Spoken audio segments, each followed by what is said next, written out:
7 things that are going to destroy your retirement. Oh, the clickbait.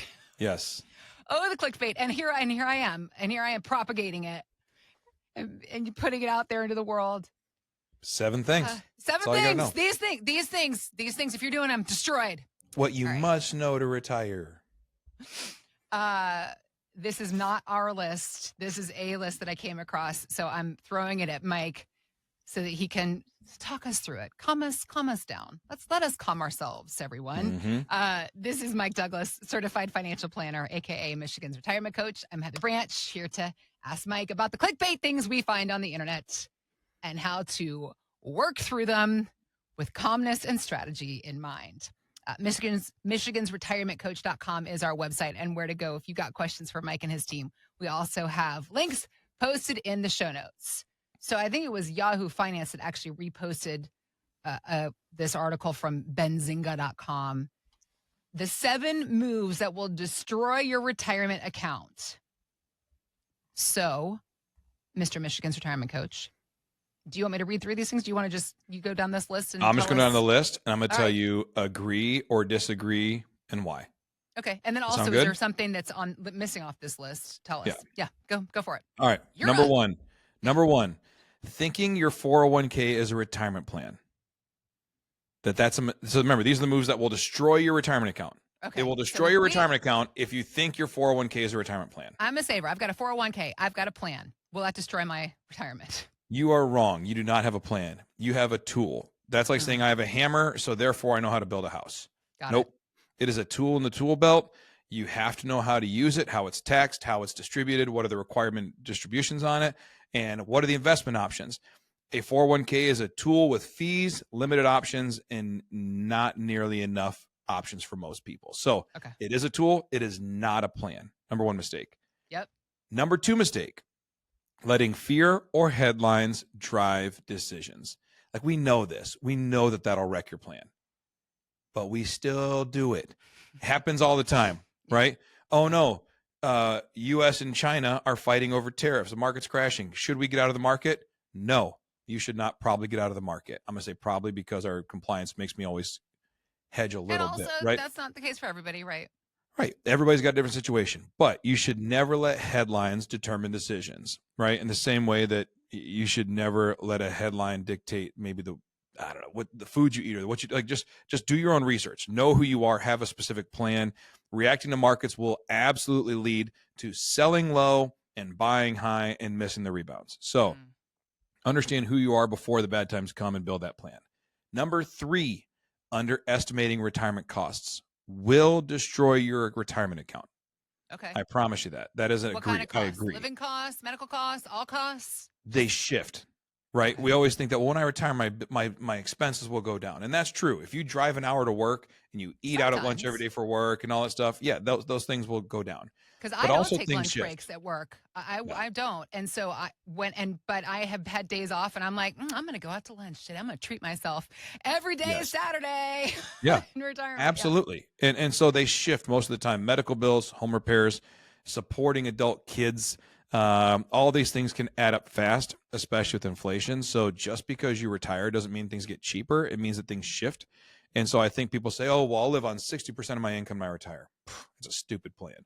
I don't want to retire on June. Like, if I'm earning $100,000 a year and then I retire on June 30th and then July 1st, I have to live on 60 grand a year. Right. That kind of sucks. No, I want to live my life, especially the first 10 years of retirement when I'm living and traveling and doing everything I can do. Yeah. Knock it out earlier. So don't underestimate your retirement expenses. Another move, number 4 of the 7 moves that will destroy your retirement account, ignoring fees. We need to start doing this when we say putting air quotes up, because these are not our words. This is this article. Okay, this is according to the article, right? Yeah. Ignoring fees. And their statement was a 1.5% annual fee can drain 6 figures over time without you noticing. Yeah. Agree and disagree. Okay. So I think that if you are paying unnecessary fees in your expenses or paying too high of a fee for an advisor, yes, that will drain your account. However, a good advisor who can save you in taxes is more valuable than the fee you pay them. Okay. We see all the time that over your life, you are expected to pay a certain number in taxes. And if we can take a $500,000 lifetime tax bill and bring it down to a $200,000 lifetime tax bill, and over the course of my life, I pay that person 50 grand to do it, that's still a win. You saved me $300,000 and I paid 50 grand for it. That's a win. So I think paying fees and not getting value is the mistake. Well, because Paying a here's the fee thing. for an investment and not getting value is a problem. And also, nobody is asking for free lunch. We all know that doesn't exist. My thing about fees is, like, Mike, you're a financial advisor, you're a certified financial planner. You don't work for free. You got to make your living. Just tell me honestly, like, what are the fees? Because that's the other thing. Also, is the layered fees. Your advisor might say you're paying me 1%, but they're not disclosing the other fees that are involved. That's where the real problem is, and the benefit of working with an independent financial advisor like what Mike is.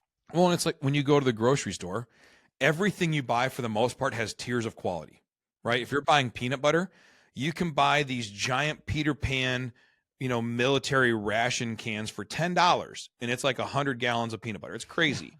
Yeah. Or you can buy these jars, these glass jars on the top shelf that are like $8 for a little jar, but apparently they were like harvested peanuts without any harm or something. You know what I mean? Like it's happy peanuts and it's organic and there's no artificial ingredients. Yeah. It's super clean. $8 or $10. People still buy this. Why? Because in their life, with their allergies, with their health, they see the value in this. So they pay a higher fee for a premium product because it makes sense for them. Yep. If you have 15 kids or you're feeding a football team, you're buying the big thing, right? Yeah. So we just place value in different things. So paying a premium price for a crappy product is a problem. Premium price for premium product is good. So agree and disagree. Okay. Number 5, relying too heavily on the market. Wealthy investors diversify with private real estate, credit, and assets that don't track the S&P 500. So I agree that being completely market dependent is not wise. However, I also feel that jumping into alternative investments that you don't understand just so you can say you're not fully in the market is stupid, right? There's a reason why there's higher rates of return for private credit and speculative investments. Why? Because they're risky. And if you don't know what you're doing and you get tied up, I see so many times people say, I want to get into real estate, and they buy into a REIT, not realizing a REIT is a real estate investment trust. They don't realize that they can't get out of that investment account. They're stuck in it, but they're told we're going to diversify you by putting you in real estate. That way you're not tied to the market. And then they can't get their money out when they need it. That's crap. So I'm not saying REITs are crap. I'm saying someone getting into investment without understanding what they're doing and out having a distribution strategy planned, that's stupid. So what is the easiest way to save a ton of money? Buy the S&P, buy the NASDAQ, let it run, never touch it, and let it go. That will make you money year over year, averages 10 to 11% per year, depending on who you're getting quoted. Based on historical market performance up to this point. Yeah. And so it's not a guarantee, but it historically works. And so you can rely on the market. It will do you favors. However, once you get towards retirement, some people want to shift some money out of the market into an annuity for guaranteed income. I get it. I see the pros and I see the cons, and we work with people who do both. Some people want to diversify and get out of just the S&P and say, I'm going to spread across the whole market. I think that's wisdom. I think there's wisdom in diversifying within the market, but at the same time, to just bail on the market with too unusual investments comes with its own risk. So just be aware of that. So agree and disagree. Okay. Number 6, not treating retirement like a priority. Not planning for it appropriately. Sporadic contributions cost more than just money. So I think that this is speaking really more towards like the 50-year-olds than the 45-year-olds. Okay.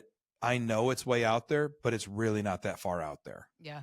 I mean, my son Gavin is turning 15 this weekend. I know. Just think back on how fast time flies. How often do you say that to yourself? He was 5 years old 30 seconds ago. I know. And so in the same way, he'll be 25 before I know it. And that sucks. But it's coming. And if I'm 42, he's turning 15.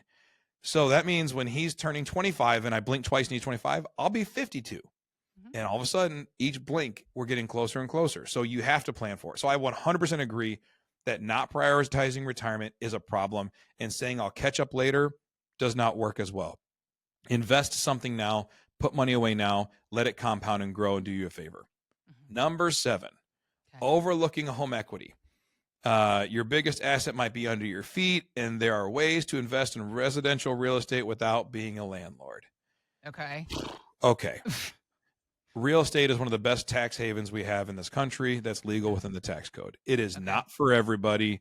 I love the idea of real estate investing. We have some commercial real estate that we have, but Yeah. I am mechanically declined. I do not want to fix any toilets. I do not want to deal with renters in a lot of different ways. So Mhm. yes, it can be good to have real estate. And again, the way they're describing overlooking your home equity, to consider tapping into your home equity in retirement, I'm not a fan of. And here's why. I get the financial side. If I have a $500,000 house with no mortgage, that's a line of credit I can use and I can get access to it and do all this stuff. I think that's great. However, there is a peace of mind to saying if it all goes to crap, the market tanks, all these things happen. My home is my own, and I owe nothing and I owe nobody, and nobody can take it from me.